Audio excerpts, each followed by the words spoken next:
everyone, welcome back to Hacky Lessons, and in this video I want to show you my list for Koby. I've just about finished ulting it out. I need one more Kuzan, and full disclosure, I don't really like the ult for the secret rare, so I haven't ulted that out, but otherwise it's just about ulted out. Anyway, the thing about Koby, I really enjoy it. It's probably not the strongest deck, but I've been watching lists on YouTube, see what other people are doing, and I kind of think people don't get the deck. We'll see what you think after you watch this video. Maybe I don't know what I'm talking about, but to me, the deck is all about board control, and there are a lot of cards that are great for doing that. And I see people running those cards at like 2 or 3. I'm like, what are you doing? That's the most important card in the deck. Anyway, let's not rant.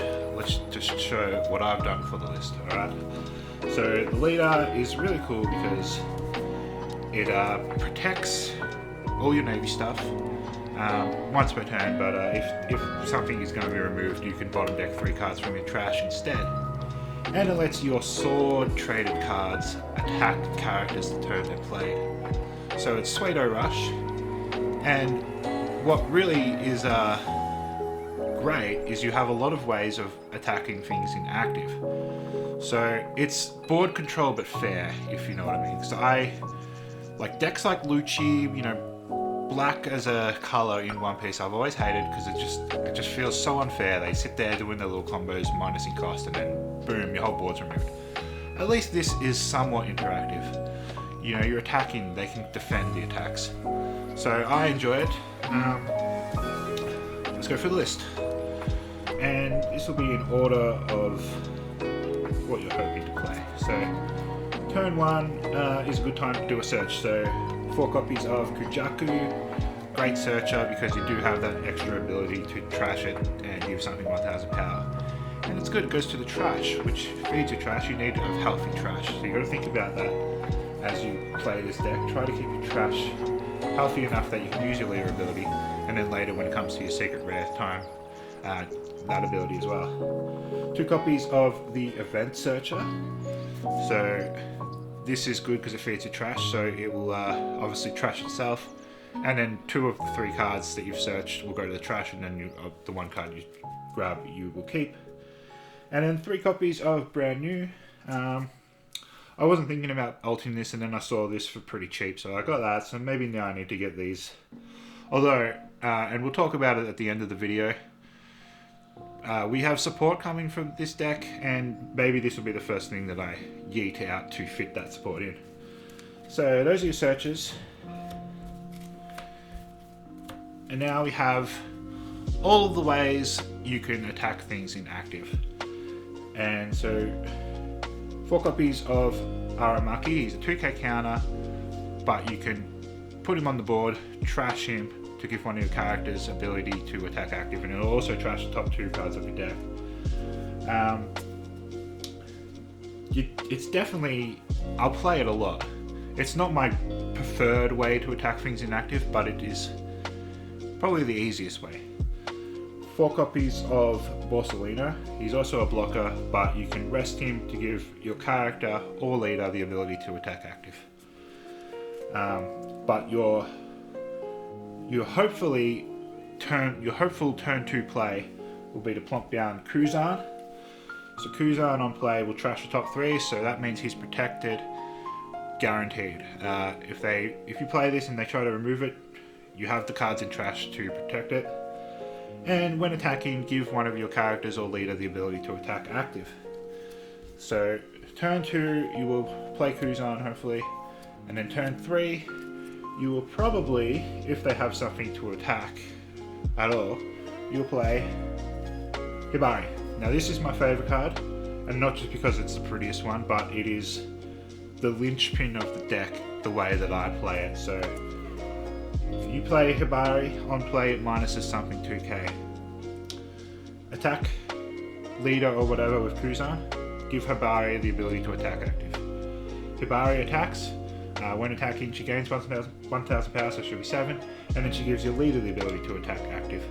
So you go boom, boom, boom, active. And then, if you really are greedy, you might have already plonked this one on the board. You'll trash this, give this the ability to attack active, so you have 3 attacks into active. And that is effective board control.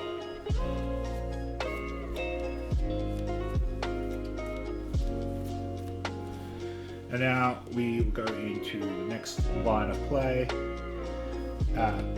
Helmeppo is low-key really good, but I often forget that. And he gets even better when we do get our hands on the promo Koby, but more on that in a minute. So on play, trash a card, and then play a character with sword from your trash. That card will go bottom deck at the end of your turn. So more often than not, unless you're desperate, what you'll be playing off that is the secret rare Koby. So Koby is an 8 cost. On play, he gives something the ability to attack active. So especially if you've played him off Helmeppo, because he's going to bottom deck afterwards, you'll give the ability to himself. But you can give it to anything else. So if you're hard casting it later, you can give it to whatever. And when attacking, he can bottom deck 2 cards from your trash, just 2, so not too hard, to give something 1,000 power. You'll usually give the 1,000 power to your leader, but if you want this attack to go through or something like that, you might give it to that, or whatever you need to defend. And then Koby, if you can get multiple Kobys on board, you will be able to make your leader very powerful. And that power lasts until the end of your opponent's turn, so it's a good defensive strategy. And this card is vital for matchups like Blue Purple Luffy, because this on play, trash a card, minus something by 6,000 power. And I have beaten Blue Purple Luffys with this deck, so Doll is important to that. That's why she has to be at 4. She has to be. She's a blocker too, so she's not redundant. And then we have some more blockers. Just Sentomaru. I don't really like Ripper. So Ripper is the one that came in the set. It's a black 1 cost, but it only has blocker if you have another black character on board. I don't like blockers that aren't guaranteed to act as blockers. So Sentomaru is, you pay 1 more, but it's always a blocker. I've also been experimenting with this slot in Hemas from OP02. That might be good in the next set when Rayleighs are everywhere, because what that does is unblock prevents a character with a 6 cost or less from attacking, so it stops 2 attacks. And the other thing you could think about is the 7 cost Sengoku from EBO2, which is good to get your Kuzans back. It's about all it's good for, really. You could get Aramakis back as well, but anyway. 2k counters, we've already seen the Aramaki, but now we have X-Drake. He has sword trait, so in a pinch you can play him and he can attack the turn that he's played. Prince Gru is also a sword trait. He's pretty weak, but when attacking your opponent's blockers with 2,000 power or less, won't be able to block for the turn at all for any other attacks in that turn. So if they have something in rest mode that you can attack this with, and they have a blocker and you want to go for game and it's a weak blocker, so this will proc, you can just play this, cost 1, just attack, doesn't matter, and then that blocker will not be able to activate, and that it's not as good as a Diablo Jumbo, but it's something. And then 2 copies of Honesty Impact, and honestly, this is a great card. If there was room, you might put more, but there's not room. 6 cost, minus something by 4,000 power, and then KO something with 6,000 power or less. So you don't have to KO the thing that you minus. You might minus something, make it easier to attack, and then KO something else that is harder to attack or whatever, as long as it's 6,000 power or less. It's a very good card. The early days of building this list, I'd experimented with cards like Round Table from OP01, but you can't go past Honesty Impact, honestly. It does cost 6, which is just a little bit of an expensive cost, but it's worth it. Alright, so that is my list. And going into OP12, hopefully we'll get that promo at some point. I I don't know how we're getting it. I'm hoping it'll be pre-release promo because that'll make it easy to get. If it's a regional promo, that'd be a little bit harder. And then it's only just been revealed, but in PRB02, there's a great little 4-cost Koby that will be great for the deck because I'll go over what it does. But one thing you do find in this deck, sometimes you get your hand size starts to get pretty small. And it draws. So it's a 4-cost with 5,000 power, but on your opponent's turn, it will have 6,000 power. And when attacking, it will KO something with an original cost of 3k, so you can't minus something down for it to KO, but still, not bad. Get rid of blockers or whatever. And if you have, I think it's 6 or less in hand, draw a card. So pretty good, pretty good. I think it's not the most powerful support the deck could have, but it is something the deck needs, so I think it's good. Another sword option, which is also good. I don't know what I would cut to fit it in.